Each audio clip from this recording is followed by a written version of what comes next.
Una mañana de febrero empezó todo. Por ahora, los objetivos que nos planteamos no fueron logrados en la ciudad capital. El mal secuestró nuestra patria. 30 años después, la tragedia se cuenta en millones. Toda una vida en 2 maletas. Desterrados, esta es nuestra historia.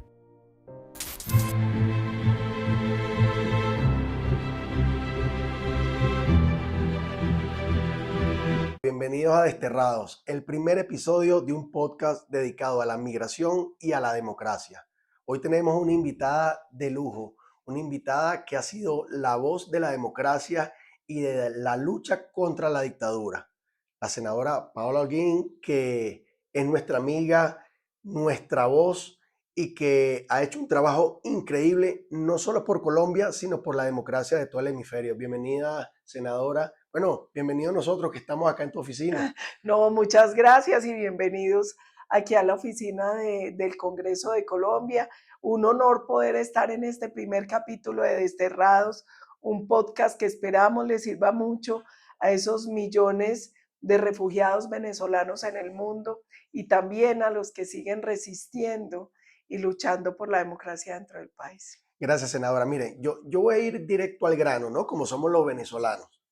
Nosotros tenemos un problema muy grave que usted lo sabe, que es que Maduro se robó las elecciones. Nosotros tenemos 25 años ya en dictadura y este personaje se ha aferrado al poder con unos pocos. Hay un pueblo mayoritario que salió a las urnas. Los venezolanos hemos salido a protestar lo que nos pasó en el 2017, donde hubo muertos, hubo heridos, hubo presos. Hoy en día todavía hay presos políticos. ¿Maduro es solo un peligro para Venezuela o eso se extiende como un cáncer hacia Colombia, hacia Perú, hacia Ecuador, hacia Estados Unidos? ¿Cuál es su opinión al respecto de eso? Aquí hay una realidad. Yo creo que hoy las condiciones son totalmente distintas. A pesar de que la dictadura lleva 20 años, más de 20 años ya, afortunadamente hoy el mundo está entendiendo que este es un problema para la seguridad y la democracia del hemisferio, por muchas razones. Una es que la dictadura en Venezuela es una narcodictadura criminal, terrorista. ¿Por qué? Porque es aliada de estructuras criminales. En el Congreso del ELN el año pasado, ellos se declararon una guerrilla binacional y lo hacen porque es una guerrilla que tiene hombres, armas y comandantes en territorio venezolano y colombiano. Ellos delinquen al lado y lado de la frontera en Venezuela con el beneplácito del gobierno. Algo similar pasa con la FARC. Pero no solo son ellos. El Tren de Aragua, que se convirtió en una organización terrorista transnacional, Hamas, Hezbollah. El gran problema para el hemisferio es que Venezuela se convirtió en un centro de operaciones de estructuras terroristas y narcotraficantes. El problema para Colombia especialmente es porque nosotros tenemos 2.219 kilómetros de frontera, una frontera sumamente porosa y donde pareciera que el objetivo de estas estructuras criminales de Maduro y al parecer incluso del gobierno colombiano de ahora es formar una especie de franja de Gaza en Colombia y Venezuela. Una franja al lado y lado de la frontera donde el control lo ejercen estas estructuras criminales y la prueba es lo que está viviendo el Catatumbo. Así es, pero algo es algo. Es decir, esas Fuerzas Armadas colombianas deben estar también pensando por qué el presidente Petro manda a su ministro de Defensa para allá. Eso, de hecho, yo estoy viendo las condecoraciones que tiene usted con muchos soldados y yo siento que los soldados colombianos no están de acuerdo con eso. Nosotros tenemos una fuerza pública civilista, una fuerza pública que siempre ha cumplido el mandato constitucional y legal. Por lo tanto, yo estoy casi segura que esta fuerza pública no puede compartir información con Vladimir Padrino, porque no tendría sentido, eso es entregársela al enemigo, porque Vladimir ha sido aliado del ELN, ha sido aliado de la FARC, ha sido aliado de ese cártel de los soles, de esa parte de narcotráfico tan grave que se ha manejado desde Venezuela. Pues, y la prueba es los 15 millones de recompensas son directamente por responsabilidad en temas de narcotráfico. Entonces, yo creo que ahí se genera un profundo dilema, porque nuestra fuerza pública no es una fuerza pública aliada de criminales, ni de dictadores, ni de mafiosos. Entonces, es difícil entender cuál es el sentido de enviar al ministro de Defensa de Colombia a hablar con el ministro de Venezuela. Y yo creo que en eso el llamado que hay que hacer a los soldados y policías de ambos lados de la frontera es que ellos juran defender no un proyecto político, no un gobierno de turno, sino la Constitución. Y eso no lo pueden olvidar ni allá ni acá. Así es. Hay un tema que es muy importante y es como se llama este programa, Desterrados, ¿no? Nosotros acá en Colombia hay 3.3 millones de venezolanos que se han movido en las distintas ciudades y hoy, por el tema del Catatumbo, hay unos desterrados en Venezuela. Es decir, se ha ocasionado una situación donde ahora en Venezuela tenemos a un grupo de colombianos que salieron por un conflicto armado en donde nosotros como, vamos a decir, venezolanos en Colombia, sentimos que Maduro utiliza eso como un show y que el presidente Petro se hace la vista gorda de tener a sus connacionales allá. De hecho, Maduro salió diciendo de que, bueno, aquí aceptamos a los colombianos y los tratamos dignamente, cuando nosotros vemos que ciertamente no hay un trato digno, ni hay un trato justo, ni se lo ha podido dar a los venezolanos en 25 años, mucho menos se lo va a dar a unos colombianos que cruzan por un conflicto armado. Acá estamos viendo que hay gente del Catatumbo, acá en la Plaza Bolívar montaron un campamento. Es una protesta dirigida hacia el presidente Petro. Así es, y varias cosas. La primera es, ahora que hablaban lo de Diosdado estaba en el Catatumbo, pero del lado de Venezuela, él nunca cruzó a Colombia. Eso es importante aclararlo porque aquí hablaron mucho de que él estaba en el Catatumbo y la gente pensaba que era en Colombia. No, lo que pasa es que hay Catatumbo venezolano y Catatumbo Exacto. colombiano. Él estaba del lado del Catatumbo venezolano. Si se arrima por aquí, tenga la certeza que vamos a buscar ganarnos 25 millones, esos 25 millones de dólares. Pero lo cierto es que mire lo paradójico. Petro arma todo un show que nos tuvo a punto de romper relaciones con Estados Unidos por el tema de la dignidad de los deportados. ¿Qué más indigno que lo que están viviendo los colombianos hoy en el Catatumbo? 80 muertos, casi 50.000 desplazados, desaparecidos.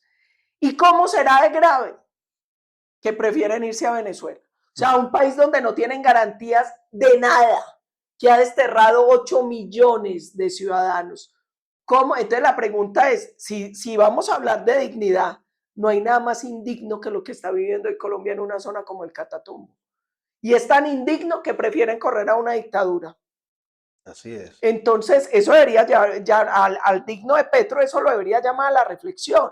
Indigno lo que está pasando con la gente en el Guaviare, que hay tantos muertos que lo están teniendo que mandar a Villavicencio. Indigno lo que está pasando en Nariño. Indigno lo que está pasando en el sur de Bolívar, en el sur del Meta. Indigno lo que está pasando en Antioquia, que el gobernador se tuvo que ir el fin de semana para Briceño por los desplazados. Entonces, ese discursito de dignidad de los Petro y de los Maduro es una farsa, es una falacia. A ellos no les preocupa la dignidad de su pueblo, a ellos solo les preocupa ese proyecto terrorista, narcotraficante, ese proyecto que lo único que da como resultado es miseria, porque ningún país del mundo que se ha abocado a ese modelo ha sido un país exitoso. Así es. Nosotros en Venezuela hemos demostrado durante años lo que es el concepto de socialismo. Socialismo es gobierno rico, pueblo pobre. Y ese gobierno rico, pueblo pobre, pareciera que esa historia se quiere repetir en Colombia. Acá ciertamente hay unas instituciones mucho más fuertes que le han puesto un muro de contención a Petro. Pero el presidente Petro, si fuese por él, hubiese hecho todas esas reformas que él propuso al principio y sabrá cómo estuviese el país hoy en día. Hoy el Senado, el Congreso, la Cámara, ustedes como senadores, ¿qué plan tienen para seguir con esa contención como la han venido haciendo? Lo primero es, yo creo que nosotros no podemos subestimar a Petro. Y si bien hemos logrado frenar algunas de sus iniciativas, él siempre busca torcerle el cuello a la democracia para imponerlas. Voy a dar un ejemplo. En el Congreso logramos frenar la reforma a la salud, pero el que hizo asfixiar las EPS, intervenirlas y hoy tenemos un colapso en el sistema de salud. Y la terminó manejando el Estado, que era lo que él quería. Hay escasez de medicamentos, hay dificultades para la atención, se han multiplicado las quejas en el sistema. Resultado de eso que hizo Petro. Se le cayó la reforma tributaria, que él llamaba ley de financiamiento. Ahora decretó una conmoción interior para que esos impuestos que no le aprobó el Congreso, él los va a tratar de imponer vía decreto. Entonces ya dijeron... Legalmente esa conmoción interior es peligrosa, es decir... Es muy peligrosa porque finalmente una conmoción interior es un estado de excepción que como tal le permite al presidente pasar por encima de los pesos y contrapesos, por encima de unos procedimientos, porque se supone que esto es por un estado de emergencia temporal que se tiene que solucionar con un problema de choque. Yo espero que la Corte tumbe el decreto de conmoción interior, porque además lo que pasa en el Catatumbo no es algo inesperado, es un tema crónico que ya estaba anunciado. Sobre la zona del Catatumbo hay 6 alertas, 3 en 2023 y 3 en 2024 de la Defensoría del Pueblo, que ya advertía lo que allá estaba pasando y lo que iba a venir. Entonces, esto no fue algo sobreviniente, esto es algo de lo que ya se sabía, que el gobierno no quiso actuar y ahí uno empieza a cuestionarse, ¿por qué Petro no actuó? ¿Por qué cuando pudo hacer algo para prevenir esto que ya se veía venir, que ya estaba advertido por la Defensoría y por un montón de gente, no lo hizo? ¿No será que es parte del plan para tratar de burlar los controles a través de un gobierno en estados de excepción? Yo espero que la Corte Constitucional, atendiendo la jurisprudencia que ella misma ha creado, tumbe ese estado de conmoción. Es importante que usted nos mencione eso, porque nosotros en Venezuela lo vivimos con Chávez. Es decir, Chávez llegó a través de la democracia. Ciertamente, el 4 de febrero, un intento de golpe de Estado. Pero después, luego que él sale de la cárcel con aquel indulto famoso, él utiliza la democracia para llegar al poder, pero luego destruye la democracia estando en el poder. Y él comenzó cambiando la Constitución, comenzó cambiando el fiscal general, al defensor del pueblo, al Tribunal Supremo de Justicia, es decir, jueces que... Contra todos los poderes. Contra todos los poderes. Entonces yo siento que acá, vamos a decir, en la región tenemos ese ejemplo viviente allí y que acá ustedes no han dejado que Petro trate de hacer eso, ¿no? Yo creo que no, que nos hemos equivocado. Okay. Primero porque hoy la fiscal es de Petro. El procurador que se acaba de elegir era el de Petro. Y hoy él tiene 4 de los 9 magistrados de la Corte Constitucional. Entonces, el problema con la democracia es que es muy frágil y se pierde muy fácil, pero es muy difícil recuperarla. Entonces, por eso yo les decía que tenemos que tener el ojo abierto, porque si bien aquí hay cierta fortaleza institucional, uno ve que él cada vez va cooptando y copando más las instituciones, como pasó en Venezuela. Y sabes que estos dictadores tienen la misma historia. Cuando uno ve qué pasó, que tienen en común Fidel Castro, Chávez y Petro, los 3 fueron guerrilleros indultados, fueron alzados en armas indultados. Los 3 llegaron democráticamente para acabar la democracia desde adentro. Hay un discurso muy lindo de Díaz Balart que se llama La Amnistía, que a mí me gusta contar esa historia porque cuando el Congreso de Cuba fue a amnistiar a Fidel Castro, él dijo exactamente lo que tú acabas de decir. Ellos no quieren la paz, ellos lo que quieren es tomarse el poder democráticamente para destruir la democracia desde adentro. Ese que es un gran discurso de Díaz Balart, que además era familiar de Fidel Castro y fue el único que votó en contra del indulto. Sí. Es un discurso que deberíamos leer todos los latinoamericanos y todos en el mundo, porque fue exactamente la radiografía de lo que vivió Cuba, que después vivió Venezuela y que hoy está viviendo Colombia.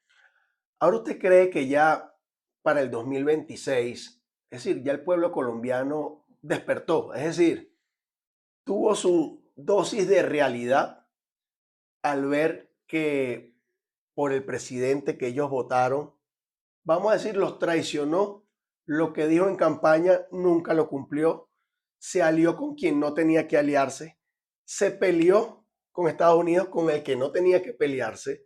Es decir, está haciendo cosas que los colombianos, yo hoy venía en un taxi y el taxista cuando me escucha y, usted es de Venezuela, y le quería preguntar, ¿usted vio lo del presidente Petro? ¿Qué le parece? Me dijo, ese man tuiteando a las 3 de la mañana, que hacía ese man despierto a las 3 de la mañana, ¿será que estaba bebiendo? Entonces, eso es lo que dice el pueblo en la calle. O sea, hay un sentimiento en donde pareciera que el presidente no lo representa. Entonces, claro, es un tema complicado. Yo no puedo opinar de eso porque soy venezolano, pero sí yo siento que el pueblo tiene una gran decepción por lo que votaron hace unos años. Yo creo que la decepción no basta y en eso yo quisiera decir que, ojo, no subestimemos al enemigo, no subestimemos a Petro. Yo recuerdo hace 20 años que en Venezuela todavía había gente que me decía es que Venezuela no es Cuba. Y aquí todavía hay gente que dice es que Colombia no es Venezuela. Yo creo que uno no puede subestimar estos gobiernos. Uno no puede creer que con que les vaya mal es suficiente para que entreguen el poder. Y lo digo porque ellos tienen estrategia. Y ellos, este es el año en el que van a empezar a repartir subsidios para tratar de cooptar sus cajitas de clave. Así es. Este es el año en que van a tratar, porque han permitido que las estructuras criminales copen el territorio. A nosotros no nos puede olvidar que Petro ganó. Y no lo digo yo, lo dijo el hermano de Petro. Él dijo, nosotros logramos obtener en las cárceles, negociando con criminales, 1 millón de votos. Y hoy esas estructuras criminales tienen más poder que cuando arrancó Petro. ¿Cuál es el interés en dejar que ellas se fortalezcan y controlen más el territorio? Otra vez a punta de fusil van a obligar a votar por el proyecto de ellos. Esa es una pregunta. Entonces yo digo, aquí no podemos subestimar a Petro y mi llamado a los colombianos, a los empresarios, a los periodistas, a los académicos es abramos el ojo. Porque él está haciendo todo mal, pero eso no quiere decir que vaya a soltar el poder. No, así es. Y una de las cosas importantes, senadora, nos quedan un par de preguntas, pero una de las cosas importantes que yo quería hacer la acotación acá es que si Maduro es aliado de Petro y viceversa, creo que la lucha de nosotros los venezolanos y de las personas de bien de todo el hemisferio han visto de cerca el tema de Venezuela y darle un golpe a un aliado tan importante es un golpe para esas estructuras criminales. ¿Usted cree que Nicolás Maduro va a salir del poder? Yo aspiro y espero que él no coma natilla en Miraflores. Y lo digo porque esto ya es un tema sumamente delicado para la región. Además, porque como el fraude fue tan evidente, lo que yo decía es, si nosotros no sacamos a Maduro de ahí, no vuelve a haber una elección transparente y libre en América Latina. Así. Porque la elección o el mensaje que se le manda a los gobiernos es, si usted quiere quedar, quédese, que no importa si la gente no vota por usted, no importa si pierde las elecciones, quédese. Si él no sale, no volvemos a tener una elección libre. Gracias a Dios, yo noto que hoy hay una actitud distinta por parte del gobierno norteamericano. Gracias a Dios, el Parlamento Europeo hoy tiene una postura distinta porque en las recientes elecciones ganaron partidos de otras tendencias. Gracias a Dios, América Latina ha ido reaccionando y yo quiero destacar la actitud de alguien que políticamente no me gusta, pero que se ganó mi respeto, Boric. porque Boric le mostró a la izquierda que una izquierda democrática tiene que entender que la afinidad ideológica tiene un límite, que es romper con la democracia. Así es. Es que aquí no estamos hablando de si usted es de izquierda o derecha, sino usted es demócrata o no. Usted está al lado de las víctimas o de los victimarios. Y el otro mensaje es para la comunidad internacional. Dejen de decir bobadas, este problema no es solo de Venezuela. Y ese cuento de, es que los venezolanos ya hicieron todo lo humanamente posible. Hay miles de muertos. En la administración en la dictadura de este señor Maduro van más de 9.000 personas asesinadas por el régimen. Miles de presos políticos, de torturados, personas desaparecidas. O sea, ¿qué más quieren que hagan los venezolanos? Ya, ¿quién tiene que intervenir en la comunidad internacional? ¿Dónde está la obligación de proteger que tenemos? ¿O vamos a permitir que se siga repitiendo lo de Ruanda y Burundi, donde llegamos después de 1 millón de muertos? Así es. Así es. Fíjense que usted tocó un tema muy importante y es que pareciera que la comunidad internacional lo que hace es hablar. De hecho, los venezolanos decimos, bueno, ¿hasta cuándo se van a pronunciar? Porque, bueno, se pronuncian en la OEA, se pronuncian en el Parlamento Europeo, se hacen acuerdos.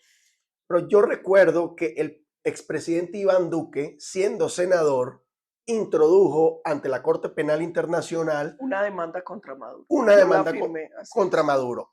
Pareciera que la Corte Penal Internacional, los lapsos, no sé, se le pasaron o no quiere hacer un pronunciamiento. ¿Usted cree viable que el Senado pueda, vamos a decir, ratificar esa denuncia, esa orden de captura contra Maduro, declararlo narcotraficante porque existen pruebas? Es decir, hacer un poco más de presión, reafianzando esa denuncia que hizo el expresidente Iván Duque. Yo creo que eso es importante y urgente, además porque esa denuncia la firmamos muchos congresistas que seguimos siendo congresistas. Yo fui firmante de la denuncia ante la CPI contra Maduro por esos crímenes que ha cometido, pero también me parece muy importante lo que está diciendo Trump y le está diciendo al fiscal de la CPI, ojo, ¿cómo así que fue tan ágil para mandar a capturar a Netanyahu?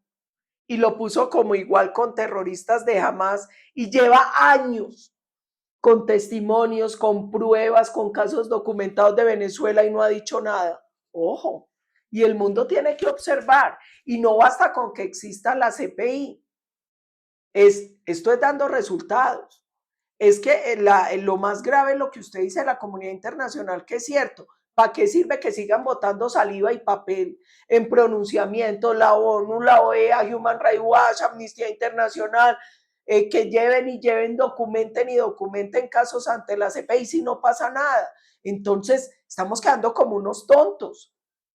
Aquí el mensaje grave es, entonces, ¿para qué los organismos internacionales? Y por ejemplo, nosotros tenemos a nuestra líder María Corina Machado escondida en Venezuela, en la clandestinidad. ¿Qué están haciendo esos organismos internacionales para protegerla? Maduro lo que hace es hablar, hablar, hablar. Y bueno, como dice Margaret Thatcher, ¿no? Que el gallo es el que puede cantar, pero la gallina es la que pone los huevos. María Corina puso los huevos, ¿ok? Y Edmundo es parte de ese movimiento y es nuestro presidente electo. ¿Cómo la comunidad internacional puede hacer para que Edmundo tome el poder? Porque es que si no lo hace, el precedente es tan grave, senadora, que cualquiera que tome el poder por la vía que sea, se va a comenzar a quedar. Entonces, acá el mensaje es a la comunidad internacional que haga más y a ustedes como senadores agradecerles infinitamente. Es que si no fuese por ustedes, nuestra voz de los venezolanos acá en Colombia no fuese escuchada. Y es la verdad, nosotros hemos sentido que del gobierno de Petro no nos escuchan, que el canciller, no sé si es que va de salida. Ya se fue, ya hoy se posesionó la nueva canciller. La nueva canciller, si quiera recibir a una comisión de nosotros para explicarle los temas de Venezuela, que escuche los temas de Venezuela y que escuche los temas de 8 millones de desterrados que estamos por el mundo. Aquí yo creo que hay que pasar de la indignación a la acción, porque además cada muerto, cada desaparecido, cada secuestrado, cada torturado, cada preso político recae sobre todos los demócratas del mundo, porque todo lo que ha pasado se ha ido agravando y sucedió en el 17 y en el 19 y sucedió el año pasado ante nuestros ojos. Así es. Entonces yo creo que ya basta de pronunciamientos, basta de indignación, hay que pasar a la acción. Con el presidente Uribe nosotros hemos defendido la necesidad de una intervención internacional. Es legal, es legítima y es moralmente pertinente. Así es. Con estas palabras damos el final de nuestro primer episodio de Desterrados. Gracias, senadora, por este espacio. Gracias por la lucha que está dando. Gracias por sus palabras. Y estoy muy seguro que pronto nos vamos a ver en el Senado con todas esas solicitudes ante la Corte Penal Internacional y elevar esa voz para que Venezuela pueda salir de la dictadura. Así es, y a los venezolanos aguanten. Ya el fin de la dictadura está más cerca que nunca. Y yo estoy completamente convencida que para Venezuela y para Colombia se va a empezar a escribir una historia totalmente diferente. Gracias. Amén. Gracias. Gracias. Nos venimos para Colombia de Venezuela porque, como todos sabemos, que estamos pasando por una crisis prácticamente que no hay trabajo y están pasando mucha roncha los venezolanos. No me he inscrito todavía. El motivo de regresar al país es que prácticamente estamos esperando es que de verdad pues se den los votos como es y lo que más esperamos, que gane el presidente Edmundo González.